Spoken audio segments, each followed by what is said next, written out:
നമ്മുടെ രതീഷും ജിൻഡോയും മല്ലയ്യയുടെ കൂട്ടുകാരൻ രതീഷ് അല്ലേ. അപ്പം ജയിലിൽ വെച്ച് ആദ്യത്തെ ജയിലിൽ പോയത് ഇവർ രണ്ടുപേരുമായിരുന്നു. അതിനുശേഷം ഇവർ ഒന്നിച്ച് നിൽക്കാനും ഒക്കെ തീരുമാനിച്ചെങ്കിലും പക്ഷേ പെട്ടെന്ന് രതീഷ് പുറത്താകുന്നു എന്നാണ്. നമ്മളും പ്രതീക്ഷിക്കാതെയാണ് രതീഷിൻ്റെ പുറത്താകൽ. അതിനുശേഷം രതീഷ് വന്നതിൽ അവിടെ ഏറ്റവും കൂടുതൽ സന്തോഷിച്ചിരുന്ന വ്യക്തിയും നമ്മുടെ ജിൻഡോ തന്നെയാണ്. ജിൻഡോയ്ക്ക് പല കാര്യങ്ങളും തുറന്നു പറയാനൊക്കെ ഒരാൾ എന്നുള്ളതാണ് ജിൻഡോ പറയുന്നത്. ഇപ്പോൾ അൻഫിബയുമായിട്ട് ചില കാര്യങ്ങൾ, അൻഫിബയും ഋഷിയുമായിട്ട് കുറച്ച് കാര്യങ്ങൾ ജിൻഡോ സംസാരിക്കുന്നുണ്ട്. അതിനകത്ത് ജിൻഡോ പറയുന്ന കാര്യങ്ങളുണ്ട്. പുള്ളി ഋഷി ചോദിക്കുന്നുണ്ട് പുറത്തെ കാര്യങ്ങളും എല്ലാം പുള്ളി പറഞ്ഞോ എന്ന്. അന്നേരം ജിൻഡോ പറയുന്നത് ഞാൻ ചോദിച്ചില്ലടാവുന്നു, ഞാൻ ചോദിച്ചിട്ട് പുള്ളിക്ക് അത് പ്രശ്നമായി വന്നു, പുള്ളി പുറത്താകേണ്ടി വന്നു കഴിഞ്ഞാലേ നമ്മൾ മൂലം അങ്ങനെ പോകുന്നത് നമുക്കങ്ങോട്ട് ആലോചിക്കാൻ കൂടി പറ്റില്ല. പുള്ളി വലിയ സ്വപ്നങ്ങളും പ്രതീക്ഷകളും ഒക്കെ ആയിട്ട് വരുന്നതല്ലേ. അങ്ങനെ ഒരിക്കലും നമ്മൾ പ്രതീക്ഷിച്ചില്ലല്ലോ പുള്ളി വരുമെന്ന്. പക്ഷേ പുള്ളി വന്നു കഴിഞ്ഞപ്പം അത് പുള്ളിയെ ബാധിക്കാനേ ഒരിക്കലും കാരണമാകരുത്. അതുകൊണ്ട് ഞാൻ ചോദിച്ചില്ല എന്ന് പറയുന്ന ജിൻഡോയെ നമുക്ക് കാണാൻ പറ്റും. എന്നിട്ട് പറയുന്നുണ്ട്, എടാ പുള്ളി എങ്ങനെ വേണമെങ്കിൽ നിൽക്കട്ടെ, ഇനിയും ഒരുപക്ഷെ ഗെയിം കളിക്കുന്നെങ്കിൽ ഗെയിം കളിക്കട്ടെ, ഇനി പുള്ളി മൊത്തമായിട്ടങ്ങ് നിന്നിരുന്നെങ്കിൽ ഏറ്റവും നല്ലതായിരുന്നു. കാരണം പുള്ളിക്ക് സ്വപ്നങ്ങളും ഒക്കെ ഉണ്ട്. പിന്നെ നിങ്ങളെപ്പോലെ തന്നെ 7 ദിവസത്തെ പരിചയം മാത്രമേ ഉള്ളൂ എനിക്കും പുള്ളിയായിട്ട്. പിന്നെ എനിക്കുള്ള നേട്ടം എന്ന് പറഞ്ഞാൽ ഞാൻ ജയിലിൽ പോയപ്പം എൻ്റെ കൂടെ പുള്ളി വരികയും അന്ന് രാത്രി മുഴുവൻ ഞാൻ പുള്ളിയും ഞാനുമായിട്ട് ഇന്ന് സംസാരിച്ചു.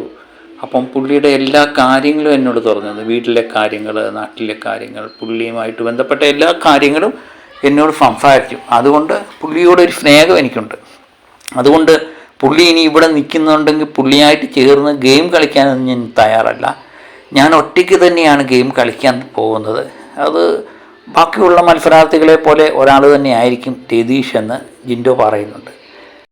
ജിൻഡോയുടെ ഈ വാക്കുകൾ നമുക്ക് രതീഷും ഫിജോയും തമ്മിലുള്ള ഒരു സംഭാഷണം ഉണ്ടായിരുന്നു. അതിനകത്ത് രതീഷ് പറയുന്നുണ്ട്, നീയും ജിൻഡോയുമാണ് ടോപ്പ് 2-ൽ എത്താൻ പോകുന്നത്, നിങ്ങൾ രണ്ടുപേരുമായിട്ട് എത്തുന്നത്. പക്ഷേ നീ ഇപ്പോഴും 2ാം സ്ഥാനത്താണ്, ജിൻഡോയുമായിട്ട് നീ എതിരിട്ടേ പറ്റൂ എന്ന് രതീഷ് ഫിജോയോട് പറയുന്നുണ്ട്. സാധാരണ കേസിൽ നീ അങ്ങോട്ട് ചെല്ലുമ്പോഴൊക്കെ ജിൻഡോ ഒഴിഞ്ഞു മാറാനാണ് ശ്രമിക്കുന്നത്. അത് ശരിയാകില്ല. ഇനിയും വേണമെങ്കിൽ നമ്മൾ തമ്മിൽ ഞാനും നീയുമായിട്ട് അങ്ങോട്ടും ഇങ്ങോട്ടും വഴക്കുണ്ടാകും. അപ്പം എന്നെ ഏതെങ്കിലും പറയുന്ന രീതി ജിൻഡോയ്ക്ക് ഇഷ്ടപ്പെടത്തില്ല. ജിൻഡോ അതിനെ ചോദിക്കാൻ വരും. അങ്ങനെ വേണമെങ്കിൽ അവനെ നമുക്ക് പൂട്ടാമെന്ന് പറയുന്ന രതീഷിനെ നമ്മൾ കണ്ടു. രതീഷിൻ്റെ മനസ്സിൽ എന്താണെന്ന് അറിയില്ല. ജിൻഡോയോടുള്ള സ്നേഹമാണോ, ഫിജോയോടുള്ള സ്നേഹമാണോ, അതോ ഗെയിം പ്ലാനാണോ എന്നൊന്നും അറിയില്ല.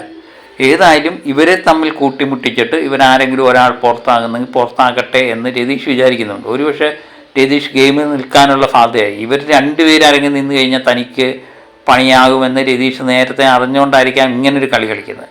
അപ്പോൾ അതിന് ബദലായിട്ടാണെന്ന് തോന്നുന്നു എനിക്ക്. ജിൻഡോയ്ക്ക് ഇത് മനസ്സിലായിട്ടുണ്ടോ, രതീഷ് തനിക്കിട്ട് പണി തരുമെന്ന് മനസ്സിലായിട്ടുണ്ടോ എന്ന് അറിയില്ല. പക്ഷേ ജിൻഡോ പറയുന്ന പ്രകാരം ഞാൻ ഒറ്റയ്ക്കാണ് വന്നത്, ഞാൻ ഒറ്റയ്ക്ക് തന്നെയാണ് ഗെയിം കളിക്കാൻ പോകുന്നത്.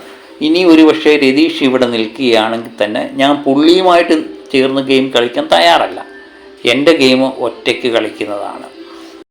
ജിൻഡോ ഈ സ്റ്റാൻഡ് എടുത്തതുകൊണ്ടേ രതീഷ് ഇനിയും ജിൻഡോയെ തകർക്കാൻ വേണ്ടി ശ്രമിച്ചാലും അതങ്ങോട്ട് ഫലവത്താകത്തില്ല. കാരണം ജിൻഡോ സ്വാഭാവികമായിട്ട് തന്നെ നേരത്തെ മനസ്സിലാക്കിയിട്ടുണ്ട്, താൻ ഒറ്റയ്ക്കാണ് ജയിക്കുന്നത്, ആരൊക്കെ കളിക്കാൻ വന്നാലും താൻ ഒറ്റയ്ക്കാണ് കളിക്കുന്നത് എന്ന്. അപ്പം ഋഷിയോട് പറയുന്നുണ്ട്, ഞാൻ മൂലം പുള്ളി പുറത്താകരുത്, പുള്ളിക്കും ഒത്തിരി സ്വപ്നങ്ങളും സങ്കല്പങ്ങളും ഒക്കെ ഉണ്ട്, അതും പുള്ളി പ്രാവർത്തികമാകട്ടെ, ഞാൻ മൂലം ഒരാൾക്ക് ദ്രോഹം ഉണ്ടാകരുത് എന്ന് പറയുന്ന ജിൻഡോയും നമുക്കവിടെ കാണാമെന്നുള്ള. അപ്പം ജിൻഡോ ഏത് തരത്തിൽ ചിന്തിക്കുന്നു, ഏത് തരത്തിൽ നമ്മളെ പുള്ളി ഇഷ്ടപ്പെടുത്തുന്നു എന്നൊന്നും നമുക്ക് ചിന്തിക്കാൻ പറ്റത്തില്ല. ഓരോ സമയത്തും അധികം വാചകടിച്ച് നിൽക്കാനുള്ള ശേഷിയില്ല എന്നേ ഉള്ളൂ.